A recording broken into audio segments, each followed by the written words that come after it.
It was August 23rd, 2008, and I went out to celebrate my friend's 19th birthday. All of our friend group was with us, 9 to 10 people, and we were all having a good time.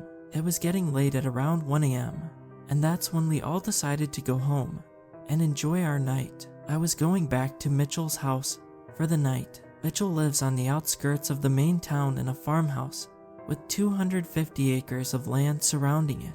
His house is roughly 5 miles away from town center, and we had no form of transport, so we decided to walk. We got nearly 3 miles into the walk before we heard an ear-piercing screech come from the old cemetery. Mitchell's dad has always told us to not go near that cemetery no matter what, and he never told us why, but we listened to him as he is 6'5", 280 pounds, and served in Vietnam. Mitchell looked at me with a scared look on his face and said with a trembling voice, "What was that?" I didn't reply, I just shared the same expression. We started to walk again, but we heard it again, but this time it was louder and closer. I thought the thing that was screaming was right behind me, so when I turned around I was expecting to see something, but to my shock, nothing. We then realized that the scream is coming from inside the cemetery, and that's when we realized something isn't right. We both knew that we shouldn't go into the cemetery, but we never knew why. We started arguing over if we should go in or go home.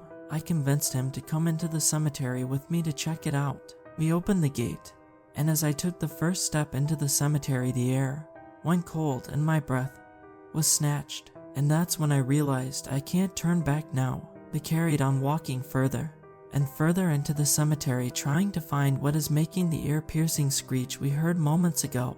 3 minutes went by and we hadn't found anything, and that's when we decided that we should just go home. We started walking back to the gate, and that's when we heard it again, but this time it was coming from inside the chapel. Either of us wanted to know what was inside the chapel, so we started running to the gate. We left the gate open for a quick escape if something went wrong, but when we reached the gate it was locked with a chain and padlock. Our only way out of the cemetery was over the wall. We climbed the wall in a matter of seconds out of fear, and as we were just getting over the wall, we saw what was making the noise. To our shock stood a large pale humanoid creature standing at 7 to 8 feet tall. It was abnormally skinny with freakishly long arms, nearly reaching the floor. It was turning the other way, but I knew it could tell that we were there as it stood exactly where we were standing looking around. At this moment it's around 2:30 or 2:45 a.m. and we were not staying out here any longer. The creature turned swiftly and locked eyes with me and let out another screech, but this time it was deeper than the rest, and then it started to run at us. Me and Mitchell got down from the wall and ran for the next 2 miles back to his house. We got back at 3:10 a.m. and as soon as we got home we locked all the doors and closed the curtains. We thought we had escaped, but we hadn't. We heard the screech again, but this time it was the same pitch as the first two, and we heard it coming from the surrounding fields. We woke his dad up and he was confused as to why we woke him up.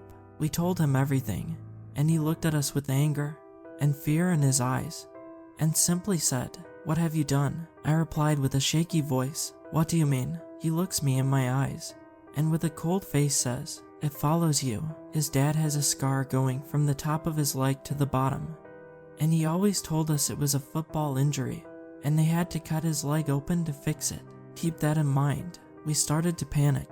His dad went upstairs and told us to stay down here whilst he gets something. We heard a loud rustling noise coming from the side room, which normally has a lock on. No one has been in that room, and no one knows what's in it besides his dad. After about 10 minutes, his dad came down with a rifle and 2 pistols. He gave me and Mitchell a pistol and a few more rounds of ammo and said, "You're gonna need this." I had shotguns before, but I am not too experienced with them. Mitchell, on the other hand, as his dad had taught him from a young age how to handle a firearm. We stayed downstairs and told him everything, but this time in detail. He didn't say anything, but instead sat back on his chair thinking about what to do. It was 3:50 a.m. by now, and the screams were still occurring around the farmhouse, and we still hadn't come up with a plan. By 4:30 a.m., we had our plan, and it was to get into his dad's truck and search the area. His dad turned on all the lights surrounding the field and attached his light strip to the top of his truck. and we set out looking for the creature. Whilst in the truck, his dad told us that the scar on his leg wasn't from a football injury, but from the creature we had encountered. He told us that one night he heard the same screeching noise and went to investigate, but he wasn't fast enough to outrun the creature, and it cut his leg open. But luckily for him, a car was driving his direction. He waved the car down and got in. He took his belt off and made a makeshift tourniquet with it to slow down the bleeding. He was driven to the hospital where they were able to patch him up without removing his leg. Shortly after, he told us what really happened. We saw it, stood motionless in the beam of the truck's light. His dad shouldered his rifle and said, "Time to kill this thing." He shot the creature 4 times, 2 hitting the lower back and 1 hitting the upper shoulder. The creature collapsed to the ground and let out one more screech, but this one wasn't like the rest. It was louder, and you could hear the pain behind the screech. We drove to where it collapsed, and its blood was black. The creature was led in the long grass in a deformed position, breathing heavily. Its eyes were blue, and its skin was almost transparent. The black blood surrounded it and covered the grass around it. His dad shot it one more time in the head before it stopped moving altogether. We left the creature in the field, and we would deal with it the next day. It's the next day at around 12 p.m., and we decided to go see it. We walked to where it was led, but to our surprise, nothing.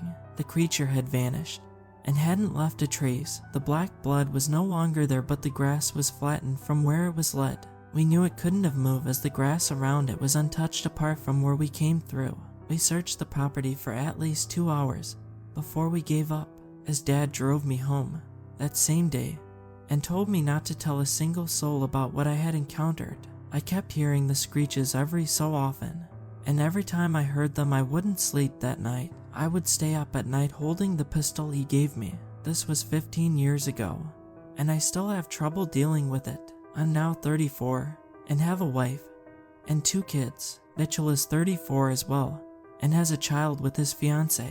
I still keep in contact with his dad, who is now 76. We don't bring up the night with each other, and when we hear the screeches together we ignore them. But I know that when he hears them alone he doesn't sleep either.